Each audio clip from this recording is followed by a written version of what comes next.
নবীদের মধ্যে সবচাইতে জবরদস্ত পয়গম্বর ছিলেন মুসা আলাইহিস সালাম। বড় মেজাজওয়ালা নবী, রেগে যেতেন খুব বেশি। থাপ্পড় মেরে একবার ফেরাউনের বাবুর্চিকে মেরে ফেলেছিলেন। অনেক শক্তি আল্লাহ তাআলা তাকে গায়ে দিয়েছিল। তিনি একবার আল্লাহকে আবদার করে বসলেন, রব্বি আরিনি আনজুর ইলাইক। আল্লাহ, আপনি বলেছেন আপনারা দেখা যায় না, কিন্তু আমি দেখতে চাই। আমি কি করতে চাই? জোরে বলেন। আল্লাহ বললেন, লান তারানি, never you can see me, never you can see me. তুমি আমাকে দেখতে পাবে না, কারণ আমাকে দেখা যায় না। সাইয়েদনা মুসা বললেন, আমি দেখতে চাই। আল্লাহ বললেন, দেখা যায় না। মুসা বলে, দেখতে চাই। আল্লাহ বললেন, দেখা যায় না। মুসা আলাইহিস সালাম বললেন, কথা বলেন না কেন? আল্লাহ বললেন, মুসা বললেন, আল্লাহ বললেন। মুসা বলে দেখতে চাই, আল্লাহ বলে দেখা যায় না। কিন্তু সাইয়েদনা মুসা আলাইহিস সালাম ছেড়ে দেবার পাত্র নয়, হেরে যাবার পাত্র নয়, পিছু হটার পাত্র নয়। মনে যেটা উঠেছে আদায় করার পাত্র হলো মুসা, ঠিক কি না? উনি বললেন, রব্বি আরিনি আনজুর ইলাইক। আল্লাহ, আপনি আমারে দেখা দেন, আমি দেখতে চাই। আল্লাহ বললেন, লান তারানি, never you can see me. ওরে মুসা, এই বায়না ধরো না, আমারে তো দেখা যায় না। এই পৃথিবীর চামড়ার চক্ষু দিয়ে আমাকে দেখা যাবে না। মুসা বললেন, আমি দেখেই ছাড়ব। আল্লাহও বুঝাতে পারেন না, মুসাও ছাড়েন না। অবশেষে নবীর আবদার রব্বুল আলামিন শুনতে রাজি হলেন। আল্লাহ বললেন, মুসা, আগামীকাল অমুক সময়ে গোসল করে ওযু করে তুর পাহাড়ে চলে আসবা। তুমি যখন দেখতেই চাও, আগামীকাল তুর পাহাড়ে চলে এসো। সাইয়েদনা মুসা আলাইহিস সালাম তুর পাহাড়ে চলে এসেছেন, কারণ ওনার ফিলিংস আমাদের ফিলিংস একরকম নয়। আমরা কি আল্লাহর কথা শুনি? জোরে বলেন। কিন্তু ওয়া কাল্লামাল্লাহু মুসা তাকলিমা, উনি আল্লাহর কথা শুনতেন। তো ওনার চিন্তা হচ্ছে, যার কথাটা এত সুন্দর, না জানে উনি দেখতে কত। সুবহানাল্লাহ বলবেন না? আল্লাহ বললেন, মুসা, আগামীকাল আসো, তুর পাহাড়ে আসো। সাইয়েদনা মুসা আলাইহিস সালাম তুর পাহাড়ের উপর চলে গেলেন। আল্লাহ বললেন, মুসা, এটা যেন তেন কোনো খেলা না। আবার তোমারে জিজ্ঞেস করতে চাই, আসলেই তুমি দেখতে চাও কিনা? মুসা আলাইহিস সালামের এক কথা এক দাবি, দেখতে চাই। এক কথা এক দাবি, সেটা কি? আমি দেখতে চাই খোদা, আমি দেখতে চাই আপনাকে। আল্লাহ বললেন, মুসা, এটা সাধারণ খেলা নয়, এটা বিপিএল এর খেলা নয়, এটা আইসিসি নয়, এটা ফিফার খেলা নয়, এটা মুসার সাথে বিশ্ব গভর্নমেন্টের খেলা, ঠিক কিনা? এটা সাধারণ খেলা না, it's a very dangerous game. তুমি যদি স্টার্ট করো, you have to go until the last moment. শেষ পর্যন্ত তোমাকে যেতে হবে, ঠিক কিনা? মুসা আলাইহিস সালাম এক পায়ে খাড়া। সাইয়েদনা মুসা বললেন, আমি রাজি। আল্লাহ বললেন, ওকে, তাহলে খেলা শুরু করে দিলাম।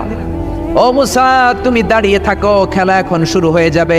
রব্বুল আলামিন মুসা আলাইহিস সালামের চারিদিকে অন্ধকার করে দিলেন। কি করে দিলেন? চারিদিকে 4 ফারসাক এলাকা, 1 ফারসাকে 12 মাইল, 4 ফারসাকে অনেক লম্বা একটা জায়গা, 3 × 36 কিলোমিটার জায়গা আল্লাহ অন্ধকার করে দিলেন। ঘুটঘুটে অন্ধকার, এত অন্ধকার সাইয়েদনা মুসা আলাইহিস সালাম নিজের হাতটাও নিজে দেখে না। এবার মনের মধ্যে একটু ভয় চলে আসছে, কোনো আওয়াজ নাই, অন্ধকার। এবার মনের মধ্যে ভয় এসেছে, কিন্তু আল্লাহকে দেখতে চায়। ওই নেশায় এখন অন্তরের মধ্যে কিছু সাহস আছে না নাই? সাহস নিয়ে দাঁড়িয়ে আছেন। এবার আল্লাহ চারিদিকে আলোকিত করে দিলেন। এবার বললেন, মুসা, আরো কিছু কাজ আছে।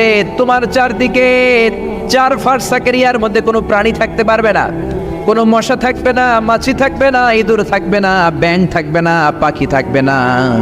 সবগুলো পশু আর প্রাণীকে বললেন, আল্লাহ বললেন, তোমরা বাইরে চলে যাও, বাউন্ডারির বাইরে চলে যাও। বাংলাদেশের সাথে ইন্ডিয়ার খেলা, আপনারা দর্শক মাঠে ঢুকতে পারবেন? বলেন, ঢুকলে খেলা হবে? খেলাটা হবে। আল্লাহ বললেন, সবাই বাইরে চলে যাও। সব বাইরে চলে গেল। এবার আল্লাহ বললেন, মুসা, তোমার 2 কাঁধের মধ্যে 2 ফেরেশতা আছে না নাই? কিরামান, তাদেরকেও বাইরে পাঠানোর দরকার আছে না নাই? আল্লাহ বললেন, তোমরাও 4 দিক থেকে বাউন্ডারি দেয়া এরিয়ার বাইরে তোমরা চলে যাও। এবার রব্বুল আলামিন বললেন, আল্লাহর স্পেশাল সিকিউরিটি ফোর্স ফেরেশতাকে তোমরা 4 দিকে বাউন্ডারি দাও। স্পেশাল সিকিউরিটি ফোর্স ফেরেশতা কাদের সাথে কাঁধ লাগিয়ে, পায়ের সাথে পা লাগিয়ে 4 দিকে একটা বাউন্ডারি দিলেন। চিল্লায়ে বলেন, আল্লাহু আকবার। এবার সাইয়েদনা জিব্রাইলকে আল্লাহ বললেন, ও জিব্রাইল, তুমিও ঢোকার চেষ্টা করো না, তুমিও বাইরে চলে যাও। সুবহানাল্লাহ। সাইয়েদনা জিব্রাইল বলে, আল্লাহ, আমাকে তৈরির পর থেকে, আমাকে রূহ দেওয়ার পর থেকে আজ পর্যন্ত তোমারে আমি দেখি নাই। সিদরাতুল মুনতাহা হলো আমার লাস্ট বর্ডার। ওই বর্ডারে কান লাগিয়ে তুমি যা বলো শুনি, ওই কথাগুলো নবীদের কাছে পৌঁছে দেয়, এটাই আমার ডিউটি। আজ পর্যন্ত আমিও তোমারে দেখি নাই, তোমার নূর এখনো দর্শন লাভ করি নাই, আমিও দেখতে চাই। আমার ভাই মুসার সাথে আমাকেও দেখতে দাও। আল্লাহ বলল, no no, this game is between Musa and me. এটা মুসার সাথে আমার খেলা, তোমার তো খেলা নাই, ঠিক কি না? জিব্রাইল তুমিও বাইরে চলে যাও। সাইয়েদনা জিব্রাইলও বাইরে চলে গেলেন। এবার একেবারে গ্রাউন্ড রেডি, স্টেডিয়াম রেডি। এবার খেলা হবে। খেলা কি হবে? জোরে বলেন, কি হবে? মুসা আলাইহিস সালামের বিশ্ব গভর্নমেন্ট, আল্লাহর সাথে খেলা। আল্লাহ বললেন, মুসা তুমি উপরের দিকে তাকাও। সাইয়েদনা মুসা আলাইহিস সালাম উপরের দিকে তাকালেন, দেখলেন প্রথম আকাশ দেখা যায়, তারপরে দ্বিতীয় আকাশ, তৃতীয় আকাশ, সব দেখতে আরম্ভ করলেন। প্রথম আকাশ, এটা বিশাল একটা area, it's a big space, we can't imagine. এটা কত বড় আমরা কল্পনাও করতে পারি না, বিশাল। হাতি, সূরাতুল ফিল আছে না নাই? সবচেয়ে ছোট্ট সাইজের প্রাণী পিঁপড়া, পিঁপড়ার নামে সূরা আছে না নাই? সূরাতু আন-নামাল। এরপর মাকড়সার 8 পা, মাকড়সার নামে আছে না নাই? সূরাতু আল-আনকাবুত।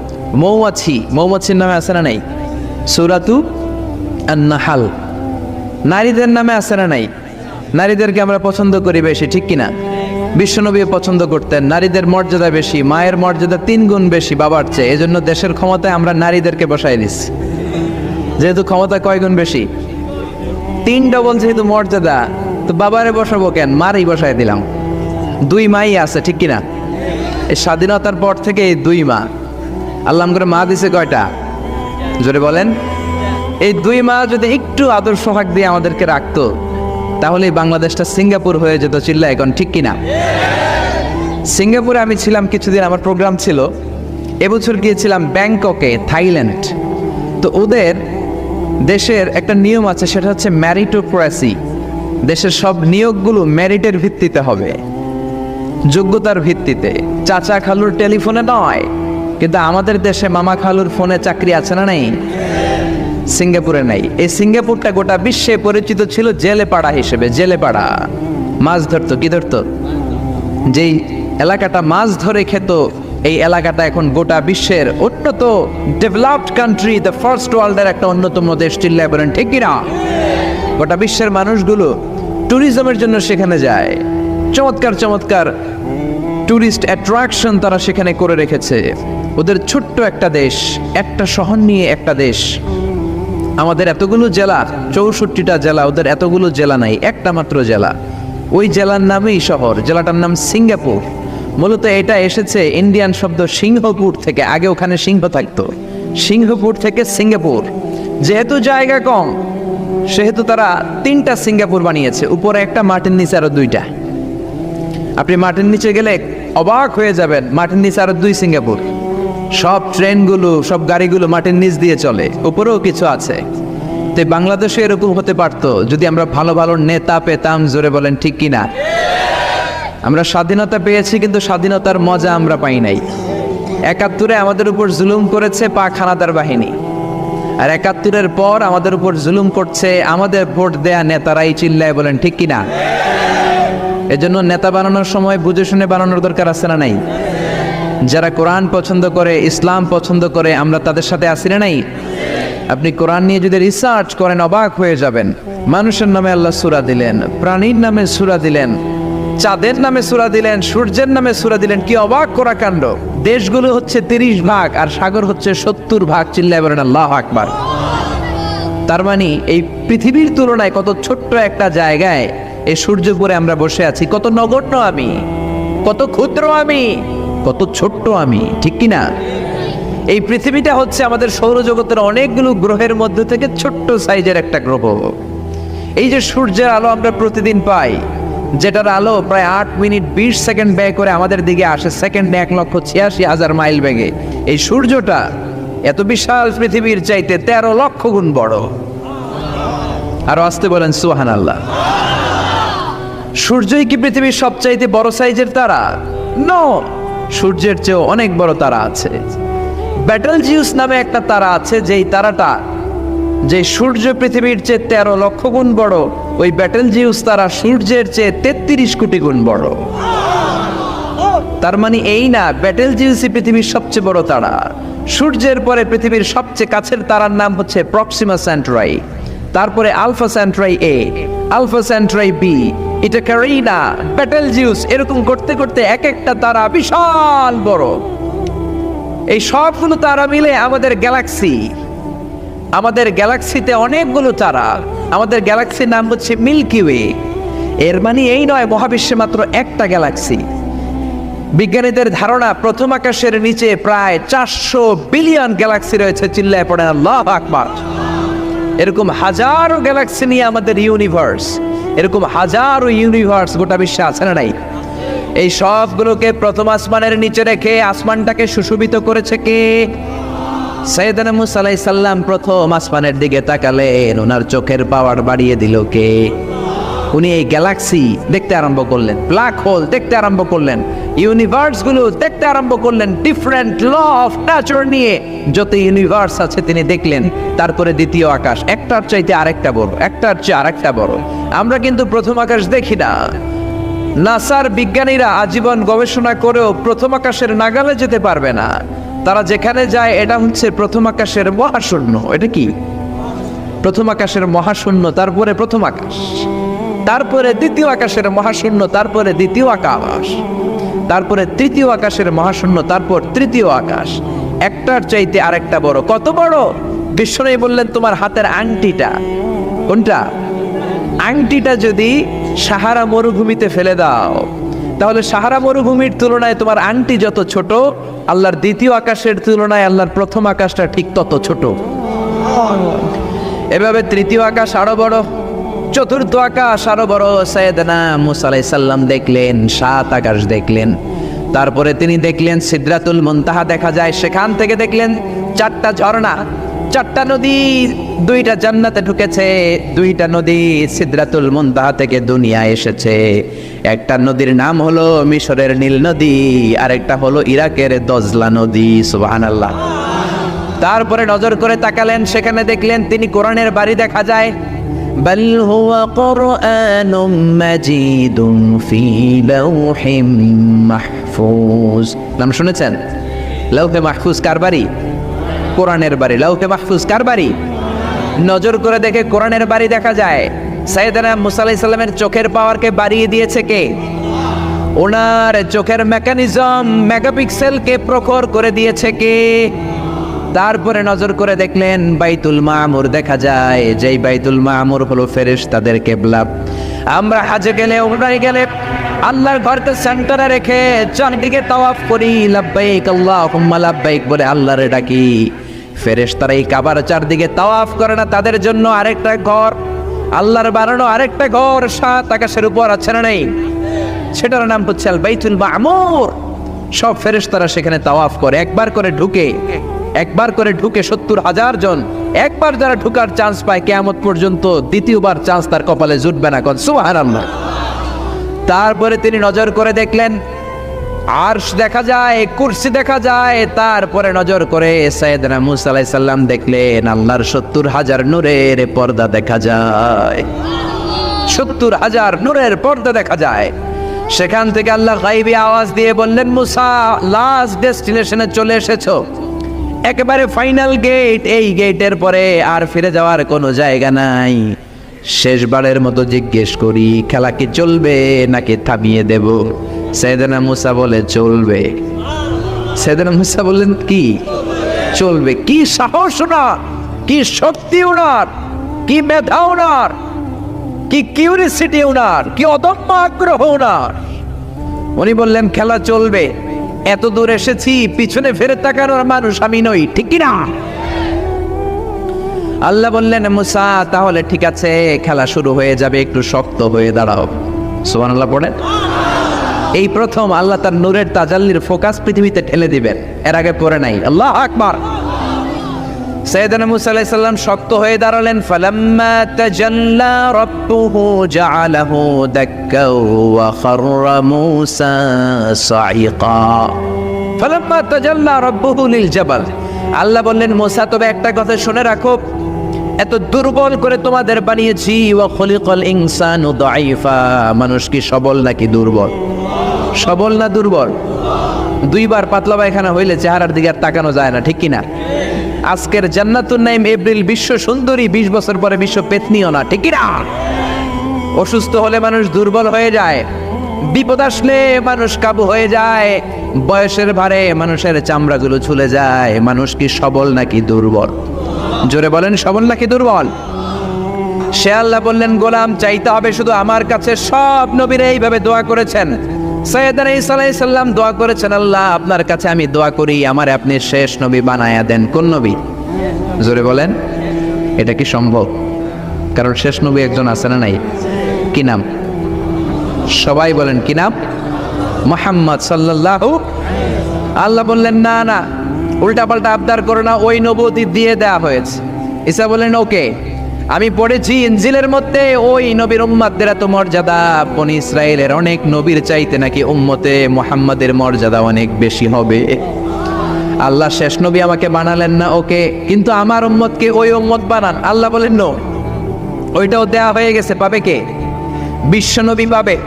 বিশ্বনবীর উম্মত আমরা হলাম উম্মতে মুহাম্মাদি। আমাদের মধ্য থেকে যারা আলেম হবে, হক্কানি আবেদ হবে, আল্লাহর ওলি হবে, বনি ইসরায়েলের অনেক নবীদের চাইতেও তাদের মর্যাদা বেশি হয়ে যাবে। সুবহানাল্লাহ। এবার উনি চোখের পানি ছেড়ে দিলেন। আল্লাহ দোয়া করলাম আমার শেষ নবী বানালেন না। দোয়া করলাম আখিরি উম্মত আমারে দেন, আমারে দিলেন না। এবার আমি দোয়া করি, এই দোয়া কিন্তু ফেলতে পারবেন না। আল্লাহ বললেন, করো করো।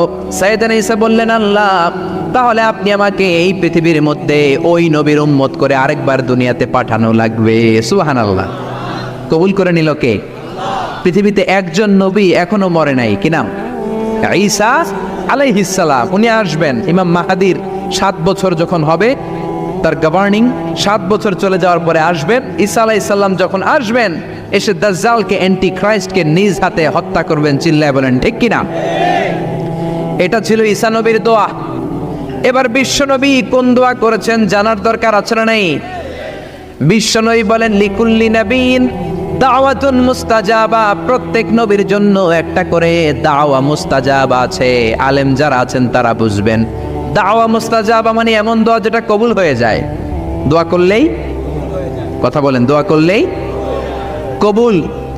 এরকম দোয়া রব্বুল আলামিন সব নবীকে একটা একটা করে দিয়েছেন। ওই দোয়াটা করলেই সেকেন্ডের মধ্যেই কবুল করে দেয় কে? সব নবী ওই দোয়া দুনিয়াতেই করে ফেলেছে। বিশ্বনবী বললেন, লিকুল্লি নাবিয়িন দাওয়া মুস্তাজাবা। সব নবীর জন্য একটা স্পেশাল দোয়া আছে, দাও বিহা, যেই দোয়াটা নবীরা দুনিয়াতেই করে ফেলেছে। ওয়া ইন্নী আখতাবিউ দাওয়াতি শাফাআতান লি উম্মতি ইয়াউমাল কিয়ামাহ। আল্লাহু আকবার। আর আমি আমার দাওয়া মুস্তাজাবা স্পেশাল দোয়াটা এখনো করি নাই। আমার দোয়াটা এখনো আমি জমিয়ে রেখেছি। কিয়ামতের কঠিন ময়দানে আমার উম্মত যখন বিপদে পড়ে যাবে, আমার উম্মতের জান্নাতে যাওয়ার ব্যাপারে ঝামেলা লেগে যাবে, আল্লাহর অনুমতি ক্রমে শাফাত করে করে আমি আমার উম্মতদেরকে জান্নাতে ঢুকিয়ে দেব। তখন আমি ওই দোয়াটা করব। বিশ্বনবী সেজদায় পড়ে থাকবেন কিয়ামতের ময়দানে। সব নবীরাও বলবে, ইয়া নাফসি ইয়া নাফসি। কেউ যখন আল্লাহর কাছে যেতে পারবে না, সবাই মিলে বিশ্বনবীর কাছে যাওয়ার পরে বিশ্বনবী তখনও মাথা তুলবেন না। বিশ্বনবী কপাল ঠুকে কেঁদে কেঁদে বলবেন, রব্বি হাবলি উম্মতি। ও আল্লাহ, আমার উম্মতকে আপনি মাফ করে দেন। সুবহানাল্লাহ। আল্লাহ বলবেন, নবী ইরফা রাসাক, মাথা উঠান। সাল তুতা, আজকে যা চাইবেন তাই দিব। ইশফা তুশাফা, যারাই শাফাত করবেন আমার অনুমতি ক্রমে কবুল করে নিব। সুবহানাল্লাহ। বিশ্বনবী চাইলে ওই দোয়াটা দুনিয়াতেই করতে পারতেন অন্য নবীদের মতো, ঠিক কিনা? অন্য নবীরা যেমনি নিজেদের প্রয়োজনে ওই দোয়াটা দুনিয়াতেই করেছে, আমার নবীকে ওই রকম করেছে নাকি? তার মানে আমার নবীর আমাদের জন্য মায়া বেশি না কম? আমার জন্য রেখে দিয়েছেন ওই দোয়াটা, আপনার জন্য রেখে দিয়েছেন দোয়াটা, আমাদের জন্য দোয়াটা রেখে দিয়েছেন। আমরা যখন কিয়ামতের ময়দানে বিপদে পড়ে যাব, বিশ্বনবী দোয়া করে করে আমাদেরকে জান্নাতে ঢুকিয়ে দিবেন, ঠিক কিনা? বিশ্বনবী দুনিয়াতে কম আঘাত সহ্য করেন নাই। যেই লোকটার বাইরের চামড়া থেকে রগ দেখা যেত, রগের ভেতর দিয়ে যে রক্তগুলো দৌড়াদৌড়ি করে সেটাও দেখা যেত। সুবহানাল্লাহ। পৃথিবী এত সুন্দর মানুষ দেখে নাই। ওই লোকটাকে পাথর মেরে মেরে তায়েফের ময়দানে রক্তাক্ত করা হয়েছে 3 বার।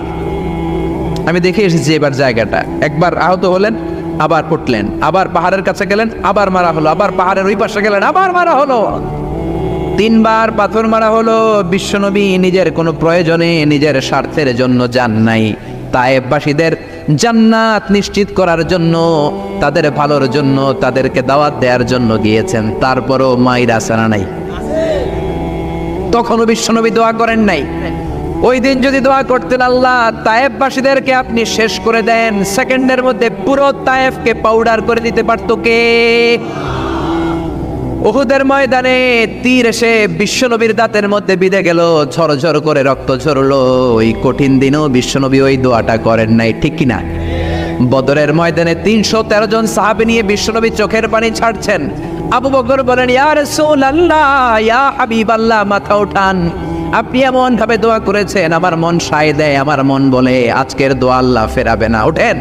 বিশ্বনবী চাইলে ওই জন্য বলতে পারতেন, কুরাইশদেরকে আল্লাহ আপনি নাস্তানাবুদ করেন, করে দিত কে? প্রচন্ড ক্ষুধার সময় বিশ্বনবী যখন মক্কায় কেঁদে কেঁদে হয়রান, তখন ওই দোয়াটা করেন নাই, ঠিক কিনা? 3 বছর আত্মীয় স্বজন সহ শিয়াবে আবু তালেবে জেল খেটেছেন। কয় বছর? জোরে বলেন। প্রথম বছর খেয়েছে ছাগলের গোশত, সবাই ছাগল পালতো, নিজেদের ছাগলের গোশতগুলো খেয়েছে। দ্বিতীয় বছর কোনো ছাগল নেই, ছিল ছাগলের রোদ্রে শুকানো চামড়াগুলো পানিতে ভিজিয়ে ভিজিয়ে চামড়া খেয়েছে। তৃতীয় বছর ছাগলের চামড়াও নাই, কি নাই? তৃতীয় বছর ছাগলের চামড়াও নেই, ছিল গাছের বাকল, গাছের পাতা। শিয়াবে আবি তালেবে বিশ্বনবী গাছের পাতা খেয়ে, গাছের চামড়া খেয়ে জীবন ধারণ করেছেন। বিশ্বনবীর এলাকার লোকগুলো, মুমিনগুলো কেঁদে কেঁদে হয়রান। তখনও যদি বিশ্বনবী দোয়া করতেন, কবুল করত কে? মদিনায় দুর্ভিক্ষ, কোনো খাবার নাই, বিশ্বনবীর পেটে কোনো খাবার নাই, কোনো দানা পানা পড়ে নাই। বিশ্বনবীর কলিজার টুকরা নাতি হাসান আর হোসাইনের পেটেও কোনো খাবার নাই। বিশ্বনবীর কলিজার টুকরা ফাতেমার পেটে কোনো খাবার নাই। চাইলে বিশ্বনবী তখন দোয়াটা করতে পারতেন না?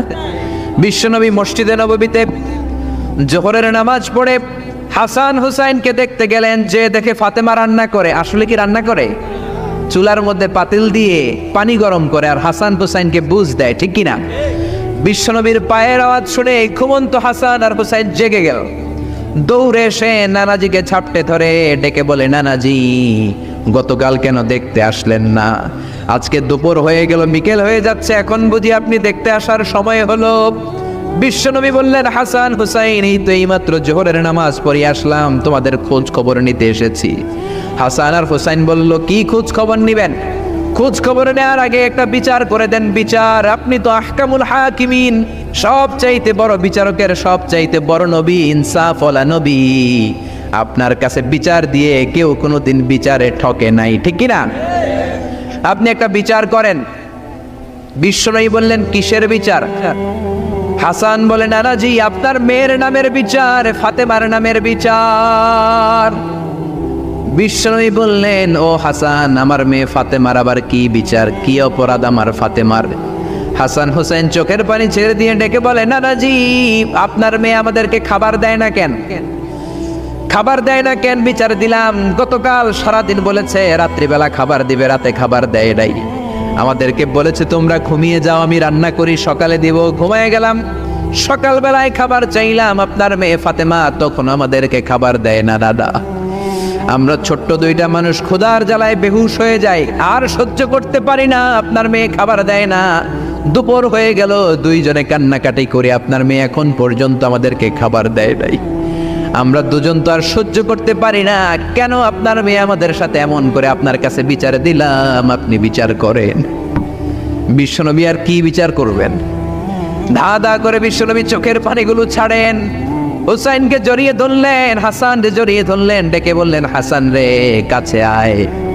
বিশ্বনবী শাম দেশের জুব্বা পরতেন, শাম দেশের জুব্বাটা উপরের দিকে উঠালেন, হাসান রে দেখালেন, এই তো দেখ, তোর নানার পেটের মধ্যে 3টা পাথর বাঁধা। একদিন না খেয়ে থাকার কারণে তোদের পেটে এত জ্বালা, এত কষ্ট। আমি বিশ্বনবীর পেটে গত 3 দিন যাবত কোনো দানা পানি পড়ে নাই। আমি বিশ্বনবী তো না খেয়ে আছি রে হাসান, আমি তো 3 দিন না খেয়ে আছি, আমার পেটেও তো কিছু নাই। নানাও কাঁদলেন, নাতিও কাঁদলেন, পুরো পৃথিবীও কাঁদলো, ঠিক কিনা? ওই কঠিন ক্ষুধার দিন, ওই কঠিন দুর্ভিক্ষের দিন বিশ্ব নবী যদি তার স্পেশাল দোয়াটা করতেন, জান্নাত থেকে জিব্রাইলকে দিয়ে খাবারের বস্তা পাঠিয়ে দিত কে? ওই দিনও বিশ্ব নবী দোয়াটা করে নাই। আমার জন্য, আপনার জন্য, আমাদের জন্য দোয়াটা এখনো আছড়াই। হাজার ব্যথা বেদনার পরে ফিরে আসনি তুমি আপন ঘরে, দিনের আলো তুমি ছড়িয়ে দিতে চলে গেলে মদিনায় মক্কা ছেড়ে। হে রাসূল তোমাকে ভুলি আমি কেমন করে, হে রাসূল তোমাকে ভুলি আমি কেমন করে। খেয়ে না খেয়ে দিন প্রচারের কাজে নিজেকে দিয়েছ বিলিয়ে, তাই ফের কাফিরেরা চিনল না সে আলো। দুষ্ট ছেলেদের পিছু দিল লেলিয়ে, পাথরের আঘাতে ক্ষত বিক্ষত হয়ে সারা শরীর থেকে রক্ত ঝরে। হে রাসূল তোমাকে ভুলি আমি কেমন করে, হে রাসূল তোমাকে ভুলি আমি কেমন করে। পড়েন আল্লাহু আকবার। কি দিল দরিয়া নবী ছিল, নিজের বিপদের কথা ভুলে গিয়ে, নাতির বিপদের কথা ভুলে গিয়ে, ফ্যামিলির কথা ভুলে গিয়ে উম্মতের জন্য কেঁদেছে, ঠিক কিনা? গোটা বিশ্বের জন্য শিক্ষা এনেছে, সভ্যতা এনেছে, আমাদেরকে ভদ্রতা শিখিয়েছে। আর ওই নবীরে গালি দেয় এরকম কিছু ব্লগার বাংলার জমিনে আছে না নাই? তারা মানুষ নাকি শয়তান? এগুলো পিতৃ পরিচয়হীন জারদ সন্তান, জোরে বলেন ঠিক কিনা? দুই জায়গায় কেউ যদি আমাদেরকে ইনসাল্ট করে আমরা সহ্য করতে পারি না। এক হচ্ছে কোরআন, কোরআনকে নিয়ে গালি দিলে আমাদের কলিজায় আগুন আসে না নাই? বিশ্বনবীরে গালি দিলে কলিজায় আগুন ধরে যায়, যদি না ধরে যায় তুমি মুমিন নও, তুমি মুনাফিক। চিল্লা এখন ঠিক কিনা? বিশ্বনবীরে গালি দিলে কলিজায় আগুন লাগে, কলিজায় আগুন লাগে মুসলমান। কার কার লাগে তো হাত উঁচু করে আল্লাহর দেখা। লিল্লাহে তাকবীর, লিল্লাহে তাকবীর, লিল্লাহে তাকবীর। আল্লাহ আমাদের হাতগুলোকে কবুল করে নেক, আমরা পড়ি আমিন। আর জোরে পড়েন আমিন। এজন্য বিশ্বনবীর সুন্নাহ আমাদের আসল সম্বল। বিশ্বনবী যে শিক্ষা আমাদের কাছে রেখে গিয়েছেন সেটাই সম্বল, ঠিক কিনা? বিশ্বনবীর আগের গুনাহ মাফ, পরের গুনাহ মাফ, তারপরেও তিনি আল্লাহর কাছে যখন দোয়া করতেন ছোট্ট বাচ্চার মতো হাউ মাউ করে কেঁদে দোয়া করতেন। আমরা করি? আমাদের কান্না আসেই না। এত পাষাণ আমাদের হৃদয়, এত আধুনিকতার মধ্য দিয়ে আমরা সময় কাটাচ্ছি। সোশ্যাল মিডিয়ার ভেতরে আমাদের এত সময় দেয়া হয়। এই সোশ্যাল মিডিয়া আমাদেরকে ঘুমাতে দেয় না, আমাদেরকে স্বাভাবিকভাবে চলতে দেয় না, আমাদের অন্তরটাকে নরম হতে দেয় না, ঠিক কি না? আমাদের কান্না আসে না, আমাদের হৃদয় পাষাণ হয়ে গেছে, আমাদের হৃদয় নরম হয় না। অন্যের দুঃখে আমরা দুঃখ পাই না, অন্যের দুঃখে যারা দুঃখ পায় না তারা মানুষ হতে পারে না, ঠিক কি না? ছাগলের পেট থেকে বেরোলে ওইটারে আমরা বলি ছাগল, গরুর পেট থেকে বেরোলে আমরা ডাকি গরু, মুরগির পেট থেকে বেরোলেই সেটা মুরগি হয়ে যায়। কিন্তু মানুষের পেট থেকে বেরোলে সেটা মানুষ হয় না, ওইটারে মানুষ বানাতে হয়, ঠিক কি না? এই দুনিয়া এখন তো আর সেই দুনিয়া নাই, মানুষ নামের মানুষ আছে দুনিয়া বোঝাই। সেই মানুষের ভিড়ে আমার আসল মানুষ নাই, ঠিক কিনা? আসল মানুষের বড় অভাব। অন্যের দুঃখে কাঁদবে, অন্যের জ্বালা নিজের অন্তরেও জ্বালার সৃষ্টি করবে, সেই মানুষ আর নাই, ঠিক কিনা? বিশ্বনবীর আগের গুনাহ নাই, পরের গুনাহ নাই, তারপরেও মুনাজাতে হাউমাউ করে কাঁদতেন। তিনি দোয়ায় বলতেন, আল্লাহ ইন্নী আব্দু কবনু আব্দি কবনু আমাতিক নাসিয়াতি বিয়াদিক। ও আল্লাহ, আমি আপনার গোলাম, গোলামের ঘরের গোলাম, বান্দির ঘরের গোলাম। আল্লাহ আমি আপনার গোলাম, গোলামের ঘরের গোলাম, মানে আমার বাপ আব্দুল্লাহ আপনার গোলাম, আমরা গোলাম বংশের। সুবহানাল্লাহ। গোটা বিশ্বের শ্রেষ্ঠ মানুষটা নিজের গোলাম বলতে দ্বিধাবোধ করতো না, বলতো আমি আপনার গোলাম, গোলামের ঘরের গোলাম, বান্দির ঘরের গোলাম, নাসিয়াতি বিয়াদিক। আমার মাথার চুলের ঝুঁটি আপনার হাতের মুঠোয়, আমার চুলের ঝুঁটি আপনার হাতের মুঠোয়, গোলামের মতো যেখানেই টানবেন আমি ওখানেই যাব। আল্লাহু আকবার। এই ছিল বিশ্বনবীর বিনয়। নিজেকে গোলাম বলতে স্বাচ্ছন্দ্য বোধ করতেন, কোনোদিন জীবনে অহংকার করেন নাই। কোনোদিন বিশ্বনবী কারো সাথে মুসাফা করতে যে নিজে আগে হাত টানেন নাই, যতক্ষণ না ওই লোকটা তার হাত টেনে নিয়েছে। সুবহানাহু। আর বিশ্বনবীর হাত ছিল আলিয়ানু মিনাদ দিবাজ। বিশ্বনবীর হাত ছিল রেশমের কাপড়ের চেয়েও নরম। সিল্ক চিনেন? সিল্কের কাপড়ের চেয়ে বিশ্বনবীর হাত ছিল নরম। এই নরম হাত মুসাফার মধ্যে যে একবার পাইতো কেউ ছাড়তে চাইতো না, ধরেই রাখতো। আর বিশ্বনবী নরম হৃদয়ের নবী, কেউ যদি না ছাড়ে বিশ্বনবীও ছাড়তেন না। সুবহানাল্লাহ। ওই নবী মোনাজাতে কাঁদতেন। এজন্য ভাইরা এই কথা বললেন না আল্লাহ আমার দোয়া শোনে না, আপনি দোয়ার মতো দোয়া করেন নাই, এজন্য শোনে নাই, ঠিক কি না? দোয়া কবুল হওয়ার রহস্য হচ্ছে চোখের পানি। বিশ্বনবী বললেন দুইটা চোখের পানি আল্লাহর কাছে সব চাইতে সেরা। এক হলো জিহাদের ময়দানে রক্তের ফোঁটা, দ্বিতীয় হলো আল্লাহর ভয়ে মোনাজাতের মধ্যে চোখ থেকে বেয়ে বেয়ে পড়া পানির ফোঁটা। আবার বিশ্বনবী বললেন অনুশোচনার চোখের পানি চোখ দিয়ে নাকের ডগা বেয়ে বেয়ে জমিনে পড়ার আগে ওই দোয়াটা কবুল করে নেয় কে? এজন্য চাওয়ার সময় নিজের ছোট করেন, বলবেন আল্লাহ আমি আপনার গোলাম, গোলামের ঘরের গোলাম, বান্দির ঘরের গোলাম, আমার চাইতে ক্ষুদ্র ছোট কেউ নাই, এমন কোনো গুনাহ নাই আমি করি নাই, তুমি ছাড়া আমারে পার করার কেউ নাই, ঠিক কি না? এরকম দোয়ার মধ্যে নিজেরে ছোট করে দেন, আপনার দোয়া কবুল করবে কে? এজন্য সব সময় চাইবে একজনের কাছে, তিনি কে? একদল আছে বা এক শ্রেণীর লোক আছে, রোগে যখন পড়ে তখন আল্লাহরে ডাকে, রোগ ভালো হয়ে যায় আল্লাহরে ভুলে যায়, আছে না নাই? নির্বাচনের আগে আল্লাহরে ডাকে, নির্বাচন শেষ আল্লাহরে ভুলে যায়, আছে না নাই? সমস্যায় পড়েছে আল্লাহরে ডাকে, সমস্যা নাই আল্লাহরে ভুলে যায়, আছে না নাই? এমন করা যাবে না, সব সময় ডাকবেন। তবে রব্বুল আলামিন বলেন স্পেশাল কিছু সময় আছে, ওই সময় দোয়া করলে দোয়া কবুল করে নেয় কে? তাহাজ্জুদের সময়। এই স্পেশাল দু একটা সময়ের কথা বলে আমরা দোয়া করব। দোয়া না নিয়ে আজকে কে কে চলে যাবেন হাত তুলে দেখান তো। থাকবেন সবাই? দোয়া করে যাবেন? অল্প 2-1 মিনিট কথা বলে আমি এখন দোয়ার দিকে যাব। ওয়াদা করেছেন বসে থাকবেন।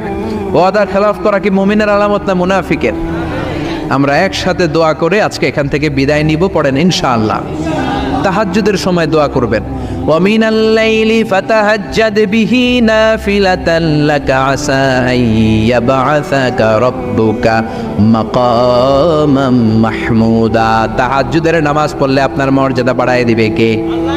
এখন হুজুর আমরা তো ফজরই পড়ি না, তাহাজ্জুদ কখন পড়বো? তাহাজ্জুদ তো তাদের যারা ফজর পড়ে, ঠিক কি না? ফজরই তো পড়ে না, তাহাজ্জুদ কখন? ফজরের সময় মসজিদের বেহাল দশা।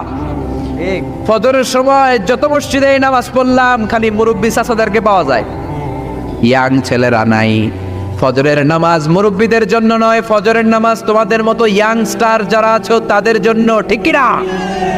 ওয়াদা করো সূর্যপুরের মসজিদগুলোতে যুবকরা যে ফজরের নামাজে মসজিদ ভরে দিবা, রাজি আছো?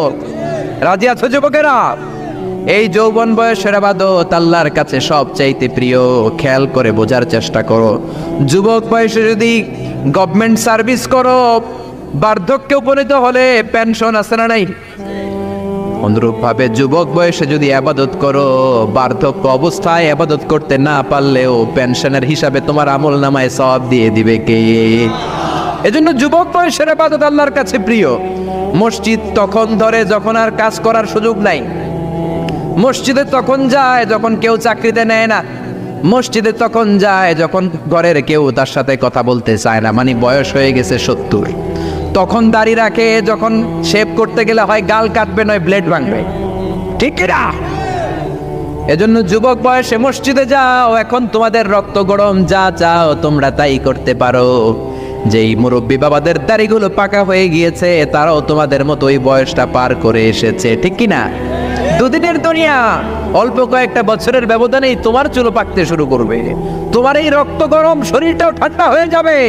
তোমার আশেপাশে আর কেউ ঘুরবে না, কেউ তোমারে ডাকবে না, কেউ তোমারে গুনবে না। চিল্লায় বলেন ঠিক কি না? এজন্য কিয়ামতের দিন বিশ্বনবী বলেন বনি আদম 5টা প্রশ্নের উত্তর না দিয়ে কেউ পা নাড়াতে পারবে না। এর মধ্যে একটা প্রশ্ন হলো, যৌবন বয়সটা তুমি কেমন কাজে লাগিয়েছো? যৌবন বয়সে কি ইসলামের পক্ষে স্লোগান দিয়েছো নাকি রাম আর বামপন্থীদের দলে গিয়েছো? ঠিক কি না? যৌবন বয়সে কি তাফসির মাহফিলে গিয়েছো নাকি মমতাজের গানের কনসার্টে গিয়েছো? যৌবন অবস্থায় তুমি কি কোরআনের অর্থ পড়েছো, ইসলামী সাহিত্য পড়েছো নাকি চটি বই পড়েছো? ঠিক কি না? পাই টু পাই কিয়ামতের দিন জিজ্ঞেস করবে কে? চিল্লায় বলেন কে? এজন্য তাহাজ্জুদের অভ্যাস করেন। যারা তাহাজ্জুদ পড়ে তাদের চেহারায় একটা আলাদা গ্লেস আছে। লোকটা কালো হলেও, যদি কালো রঙের লোক হয়, একটা গ্লেস আছে। আমার অনেক কালো বন্ধু আছে। আমি মিশরে পড়েছি, students of more than 100 nationalities, we use to study, stay and dwell in the same place. 100টারও বেশি দেশের ছাত্র থাকতাম। আমার অনেক আফ্রিকান বন্ধু ছিল, কুচকুচে কালো, তেল তেলে, কিন্তু কালো হলেও চেহারা একটা সৌন্দর্য আছে না নাই? এজন্য কালো মানুষও যদি তাহাজ্জুদ পড়ে চেহারায় নূর বাড়িয়ে দিবে কে? 2 নম্বরে হলো আযান আর ইকামতের মাঝখানে যদি দোয়া করে, ওই দোয়া কবুল করে কে? এটা অনেকে জানে না। আযান দিয়েছে, মসজিদে গিয়েছে, সুন্নত নামাজ পড়ে বসে আছে, কখন ইকামত হবে, আরো 5 মিনিট বাকি, মাথা চুলকায়, আছে না নাই? মোবাইল টেপাটেপি করে, ফেসবুকিং করে, ঘড়ির দিকে তাকায় আছে, ঘড়ির কাঁটাও ঘুরে, ওর মাথাও ঘুরে, আছে না নাই? তো বসে থাকবা কেন তুমি? 5 মিনিট সময় আছে, চাইতে হবে কার কাছে? বাজারে যাওয়ার সময় যেমনি আপনি লিস্ট করে নিয়ে যান, এটা লাগবে ওটা লাগবে, মসজিদে যাওয়ার সময় মোবাইলের টুকি নিয়ে যান, কাগজের টুকি নিয়ে যান। আল্লাহ আমার সুন্দরী বউ লাগবে, বউ দাও, দিবে কে? এই বেটা, দিবে কে? নেককার বিবি লাগবে, দিবে কে? গোল্ডেন এ প্লাস পেতে চাই, দিবে কে? উমরা করতে চাই, পাসপোর্টে ভিসা লাগে না, ভিসা করে দিবে কে? দুরারোগ্য ব্যাধি, অনেক ওষুধ খেলাম, অনেক দেশে গেলাম, কোনো ডাক্তার ভালো করতে পারে না, কিন্তু ডাক্তারেরও বড় ডাক্তার আছে না নাই? কেউ যেটা পারে না, পারে কে? আযান ইকামতের মাঝখানে দোয়া আল্লাহ ফেরায় না। হাদিস এসেছে, দুআউ লা ইরাদ্দু বাইনাল আযানি ওয়াল ইকামা। আযান এবং ইকামতের মাঝখানের সময়টাতে দোয়া করবেন। তারপরে বিশ্বনবী বললেন, দুবুরাস সালাওয়াতিল মাকতুবা, ফরজ নামাজের পরে দোয়া করলে কবুল করে কে? আমাদের দেশে আসসালামু আলাইকুম রাহমাতুল্লাহ, আসসালামু আলাইকুম, আমিন ইয়া আরহামার রাহিমিন, আছে না নাই? এই দোয়া বিশ্বনবী এইভাবে দোয়া করতেন না। বিশ্বনবী সালাম ফেরানোর পরে পড়তেন আল্লাহু আকবার। কি পড়তেন? নামাজ শুরু আল্লাহু আকবার দিয়ে, শেষও আল্লাহু আকবার দিয়ে। তারপরে সাহাবীদের দিকে ফিরে বসতেন। আমাদের দেশে শুধু ফজরের নামাজ আর আসরের নামাজ, এই 2 ওয়াক্তে ইমাম সাহেব ফিরে বসে, ঠিক কিনা? তো সুন্নাহ হচ্ছে 5 ওয়াক্ত নামাজেই ইমাম সাহেব মুসল্লিদের দিকে ফিরে বসবে। এরপরে বিশ্বনবী পড়তেন 3 বার আস্তাগফিরুল্লাহ, আস্তাগফিরুল্লাহ, আস্তাগফিরুল্লাহ। তারপরে বিশ্বনবী পড়তেন আল্লাহুম্মা আনতাস সালাম ওয়া মিনকাস সালাম, এই দোয়াটা। এরপরে পড়তেন রাদিতু বিল্লাহি রাব্বা, এই দোয়া। এরপরে পড়তেন আল্লাহুম্মা লা মানিআ লিমা আ'তাইতা ওয়া লা মু'তিয়া লিমা মানা'তা ওয়া লা ইয়ানফা'ু যাল জাদ্দি মিনকাল জাদ। তারপরে আয়াতুল কুরসি পড়তেন। তারপরে বিশ্বনবী 33 বার সুবহানাল্লাহ, 33 বার আলহামদুলিল্লাহ, 33 বার আল্লাহু আকবার, আছে না নাই? এই তাসবিহগুলো আগে আপনি পড়বেন ঠান্ডা মাথায়। এরপরে যদি দোয়া করতে মনে চায়, সম্মিলিত মনে চায় করেন, একা একা মনে চায় করেন, বা হাত তোলা ছাড়া এমনি মুখে করেন, সমস্যা নাই, কিন্তু আগে তাসবিহগুলো পড়তে হবে। চিল্লায় এবারে ঠিক না? এই তাসবির সুন্নাত নাই। মানুষগুলো এত অস্থির, সালামের পরে কখন বেরোবে, কখন বেরোবে, মনে হয় পাবলিক টয়লেটে ঢুকছে, ঠিক না? পাবলিক টয়লেট হচ্ছে এমন জায়গা যে পাবলিক টয়লেটের ভিতরে আছে, ও বের হওয়ার জন্য ছটফট করে, আর যে বাইরে সিরিয়াল ধরে আছে, ও ঢোকার জন্য ছটফট করে, ঠিক কিনা? মনে হয় পাবলিক টয়লেটে এসেছে, মসজিদে ঢুকেছ, আল্লাহুম্মা বলে তুমি ঢুকে গেলা আল্লাহর নাম নিয়ে। যখন মসজিদে ঢুকে গেলা, তোমার মাথার উপরে রহমত ঢালছে কে? মসজিদ হচ্ছে রহমতের জায়গা। সালাম ফেরানোর পরে তাসবিহ পড়েন, তারপরে আপনি দোয়া করেন। এজন্য সালাম ফেরানোর পরে দোয়া কবুল করে কে? এরপরে বিশ্বনবী বললেন ইনদা নুজুলিল মাতার, আকাশ থেকে যখন বৃষ্টি নামে, ওই বৃষ্টি নামার সময় যদি দোয়া করেন, দোয়া কবুল করে কে? আর দোয়া লা ইরাদ্দু তাহতাল মাতার, তুফান, ওই বৃষ্টি না, ভ্যাপসা একটা গরম, এই গরমটাকে দূরে সরিয়ে দেওয়ার জন্য একটা ঝিরিঝিরি ঝিরিঝিরি বৃষ্টি পড়ে। ওই বৃষ্টির নিচে দাঁড়িয়ে বৃষ্টির পানি নিয়ে দোয়া করলে কবুল করে কে? জানেই না মানুষ, ঠিক কিনা? বরং বৃষ্টি আসলে গান গাওয়া শুরু করে দেয়, এই বৃষ্টি ভেজা রাতে তুমি চলে যেও না, আছে না নাই? তো চলে যাবো না, কি করবো, থেকে যাবো তোমার সাথে? এগুলো করা যাবে না। বৃষ্টি রহমতের বৃষ্টি, তুমি বৃষ্টি হাতে নিয়ে দোয়া করো। সুন্দরী বউ লাগবে, দিতে পারে একজন, তিনি কে? এজন্য চাইতে হবে একজনের কাছে, তিনি কে? কদরের রাতে দোয়া করলে আল্লাহ কবুল করে, খতমে কোরআনের পরে দোয়া করলে আল্লাহ কবুল করে, হজের মানাসিকুল হজের মধ্যে যে দোয়া করলে কবুল করে, মুসাফির দোয়া করলে কবুল করে, রোজাদার ব্যক্তি দোয়া করলে আল্লাহ কবুল করে, মাজলুম ব্যক্তি দোয়া করলে আল্লাহ কবুল করে। এজন্য বিশ্বনবী বলেছেন, ইত্তাকু দাওয়াতাল মাজলুম, মাজলুমের বদদোয়ারে ভয় করো, ফাইন্না লাইসা বাইনাহু ওয়া বাইনাল্লাহি হিজাব, তার আর তার আল্লাহর মাঝে কোনো পর্দা থাকে না। মাজলুম দোয়া করলেই কবুল, সুবহানাল্লাহ। এরপরে স্পেশাল দোয়া হলো মা বাবার দোয়া। এই দোয়া কোনোদিন ফিরে না, সুবহানাল্লাহ পড়েন। রাজি আছেন মা বাবার কাছে দোয়া চাইতে? রাজি আছেন তো? কোন ঘর আছে যে ঝগড়া হয় না? এরকম কোনো ঘর পৃথিবীতে নাই। ঝগড়া হবে, মা বাবার সাথে মিস আন্ডারস্ট্যান্ডিং হবে, হয়ে যেতে পারে দু চার কথা, কিন্তু ক্ষমা চাইতে হবে, ঠিক কিনা? এজন্য আল্লাহর কাছে চাইতে রাজি আছেন তো? সব সময় আমরা একজনের কাছে চাই। আবার এই চাঁদকে বিশ্বনবী দুই ভাগ করেছিলেন, সেটাও কোরআনে আছে না নাই? ইকতারাবাতিস সাআতু ওয়ানশাক্কাল কামার ওয়া ইয়ারাউ আয়াতান ইয়ারিদু ইয়াকুলু সিহরুম মুস্তামির। বিশ্বনবী আঙ্গুলের ইশারায় চাঁদকে দু ভাগ করেছিলেন। মক্কার কুরাইশরা এসে বলল, আব্দুল্লাহর বেটা মুহাম্মদ, তুমি যদি আকাশের পূর্ণিমার জ্বলজ্বলে চাঁদকে দুই ভাগ করে দেখাতে পারো, তাহলে বিশ্বাস করবো যে তুমি নবী। আর যদি দেখাতে না পারো, তাহলে তুমি নবী নও। বিশ্বনবী গ্রিন সিগন্যালের জন্য উপরে তাকালেন, কারণ বিশ্বনবী মন গড়া কিছু বলতেন না, উপর থেকে সিগন্যাল আসলে তারপরেই বলতেন। চিল্লায় বলেন ঠিক কিনা? বিশ্বনবী গ্রিন সিগন্যাল পেলেন। বিশ্বনবী বললেন, অবশ্যই আমি দেখাতে পারবো। শাহাদাত আঙ্গুলি বলি আমরা এটাকে, কিন্তু আরবিতে এটাকে বলা হয় আস-সাব্বাবা। এই সাব্বাবা তুলে উনি বিসমিল্লাহ আল্লাহু আকবার এরকম করলেন, পূর্ণিমার চাঁদটাকে ফেটে দুই ভাগ করে দিল কে? একটা চলে গেল জাবালে আবু কুবাইস, সাফা পাহাড়ের উপরে যে অংশটা। জাবালে আবু কুবাইস আউয়ালু জাবাল ফিল আলাম, পৃথিবীর প্রথম পাহাড়। এই পাহাড় থেকেই অন্যান্য মাউন্টেন রেঞ্জ, এই যে আলাস্কা পর্বতমালা, তারপর মাউন্ট এভারেস্ট, আল্পস পর্বতমালা, তারপর তুরে সাইনা, এই যে সিলসিলাতুল জিবাল, এই সব পাহাড়ি রেঞ্জগুলো এই আবু কুবাইস থেকে গোটা বিশ্বে ছড়িয়ে দিয়েছে কে? চাঁদের এক খণ্ড চলে গেল আবু কুবাইসে, আরেক খণ্ড চলে গেল জাবাল কায়কানের ভেতরে।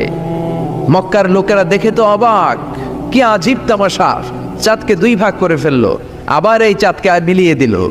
বিশ্বনবীর এই চমৎকার মুআজিজা দেখে হাজার হাজার মক্কার লোকেরা কালিমা পড়ে মুসলমান হয়ে গেল। এই চাঁদের মধ্যে প্রথমে নেমেছিল নীল আর্মস্ট্রং। কি নাম?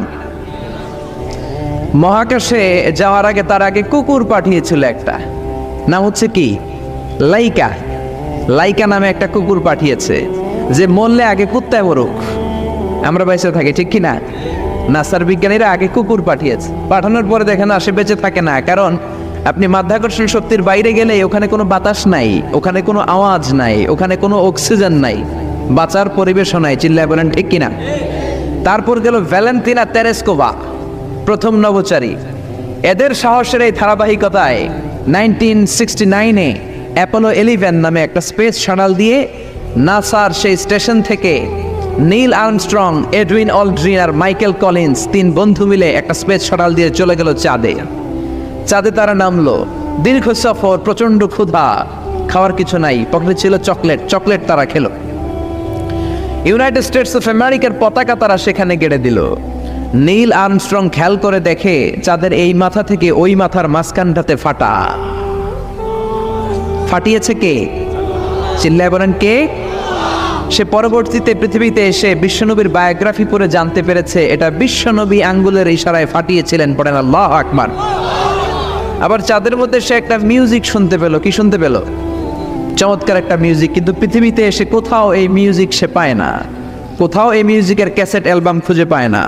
পরে আমেরিকার একটা প্রেয়ার হলের পাশ দিয়ে সে হেঁটে যাচ্ছে, হঠাৎ দেখে ওই মসজিদের ভেতর থেকে ওই মিউজিকটা বাজে যেটা সে চাঁদে শুনেছে।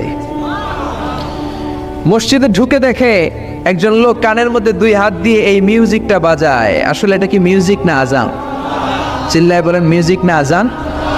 সে ভিতরে ঢুকে মুয়াজ্জিনরে বলে, তুমি এত বড় সিঙ্গার, এত বড় মিউজিশিয়ান, তোমার গান, তোমার মিউজিক চাঁদেও বাজে, কি এটা? সে বলল, এটা গান নয়, এটা মিউজিক নয়, এটা হচ্ছে আজান। চিল্লায় বলেন ঠিক কিনা? সে আজানের ধ্বনি আজও আছে না নাই? কিন্তু এক দলের আজানের ধ্বনি ভালো লাগে না, এরকমও আছে না নাই? কোরআন ভাল লাগে না, আছে না নাই? ইসলাম ভাল লাগে না, আছে না নাই? বিশ্বনবীকে গালি দেয়, এরকম আছে না নাই? বিশ্বনবী গোটা বিশ্বকে শিখিয়েছে সভ্যতা, সংস্কৃতি, সিভিলাইজেশন। এই মহান মানুষটিকে যারা গালি দেয় এরা মানুষ নয়, এরা পশু, এরা পিতৃ পরিচয়হীন জারদ সন্তান। চিল্লায় বলে ঠিক কিনা? আপনি ব্রিটিশ মিউজিয়ামে যদি ঢুকেন দেখবেন সাদা পাথরের ফলকে লেখা as a father, as a teacher, as a law giver, as a law maker, as a reformer of the society, Muhammad is the superman of the world. চিল্লায় বলেন আল্লাহু আকবার। স্বামী হিসেবে, পিতা হিসেবে, নেতা হিসেবে, সমাজ সংস্কারক হিসেবে মুহাম্মদ হচ্ছে এই পৃথিবীর একজন সুপারম্যান। এজন্য বিশ্বনবীকে যারা গালি দেয় এরা মানুষের কাতারে পড়তে পারে না। চিল্লায় বলেন ঠিক কিনা? আল্লাহ এদেরকে হেদায়েত দান করুক, আমরা পড়ি আমিন। আর জোরে পড়েন আমিন। আমি সূরাতুল বাকারার 186 নম্বর আয়াত তেলাওয়াত করেছি। আল্লাহ সেখানে বলছেন ওয়া ইযা সাআলাকা ইবাদি আন্নী ফাইন্নী করিব। ও নবী, আমার বান্দারা যখন আমার ব্যাপারে জিজ্ঞেস করে যে আমি কোথায়, আপনি বলে দেন ফাইন্নী করিব, নিশ্চয়ই আমি কাছে। আল্লাহ কি কাছে না দূরে? আল্লাহ যদি তৌফিক এনায়েত করেন শেষ পর্যন্ত এই আয়াতের আলোকে আপনাদের সাথে কি করে আল্লাহকে ডাকতে হয়, কেমন করে প্রার্থনা করতে হয়, কেমন করে মুনাজাত করতে হয়, সে বিষয়ে কিছু কথা শেয়ার করব ইনশাআল্লাহ। সবাই পড়েন ইনশাআল্লাহ। ওয়া ইযা সাআলাকা ইবাদি, যখন বান্দারা জিজ্ঞেস করে আপনাকে আমার ব্যাপারে, আন্নি ফাইন্নী করিব, আপনি বলে দেন নিশ্চয়ই আমি কাছে। বোঝা গেল আল্লাহ আমাদের কাছে। চিৎকার করে বলেন আল্লাহ কাছে না দূরে? কাছে না দূরে? ওয়া নাহনু আকরাবু ইলাইহি মিন হাবলিল ওয়ারিদ। আল্লাহ বলছেন হাবলুল ওয়ারিদ, তোমার ঘাড়ের যে রগ আছে এই রগের চেয়েও বেশি কাছে। তুমি তোমার যত কাছে তোমার রব তার চাইতেও তোমার বেশি কাছে। ঠিক কি না? এখন এই যে হুজুর আমার কাছে, হুজুরকে দেখা যায় কি যায় না? উনি আমার কাছে, দেখা যায় কি যায় না? আল্লাহ বললেন আমি তোমাদের কাছে, কিন্তু আল্লাহকে কি দেখা যায়? জোরে বলেন। এখন কাছে হলে তো দেখা যাওয়া উচিত ছিল, ঠিক কি না? কিন্তু আল্লাহকে দেখা যায় না। দেখা যায়? কেউ দেখেছেন? পিছনের কেউ দেখেছেন? কেউ আমরা দেখি নাই। লা তুদরিকুল আবসার ওয়া হুয়া ইউদরিকুল আবসার ওয়া হুয়াল লাতীফুল খাবীর। তাকে দেখা যায় না, তাকে ধরা যায় না, তাকে ছোঁয়া যায় না, তাকে না দেখে বিশ্বাস করে নিতে হয়। চিল্লায় বলেন ঠিক কি না? কেমন করে আপনি তাকে দেখবেন? আপনি তো নিজেকেই দেখেন নাই। আপনি কি আপনার নিজেকে দেখেছেন? আচ্ছা বলেন তো, আপনি কি আপনার চোখ দেখেন আয়নার সাহায্য ছাড়া? এই যে আমি এখন বসে আছি, আমি কি আমার চোখ দেখতে পাই আয়না ছাড়া? আপনারা আমার চোখ দেখতে পান, আমি আপনার চোখ দেখতে পাই, কিন্তু আমরা কি আমাদের চোখ দেখতে পাই? আমরা কি আমাদের পিঠ দেখতে পাই? আয়নার সাহায্য ছাড়া কি পিঠ দেখেছেন? আয়নার সাহায্য নিয়েও তো পিঠ দেখা অনেক কঠিন, ঠিক কিনা? তো আপনি নিজেকেই দেখেন নাই ঠিক মতো, আর নিজের স্রষ্টাকে দুনিয়াতে বসেই দেখতে চান, এটা অসম্ভব। পৃথিবীতে বসে আল্লাহকে দেখা যায় না। আল্লাহকে দেখতে হলে জান্নাতে যাওয়ার দরকার আছে না নাই? এজন্য রব্বুল আলামিন বলেন গোলাম আমারে দেখা যায় না, আমারে না দেখে বিশ্বাস করতে হয়, কিন্তু দেখা না গেলেও আমি কাছে না দূরে। কাছে না দূরে?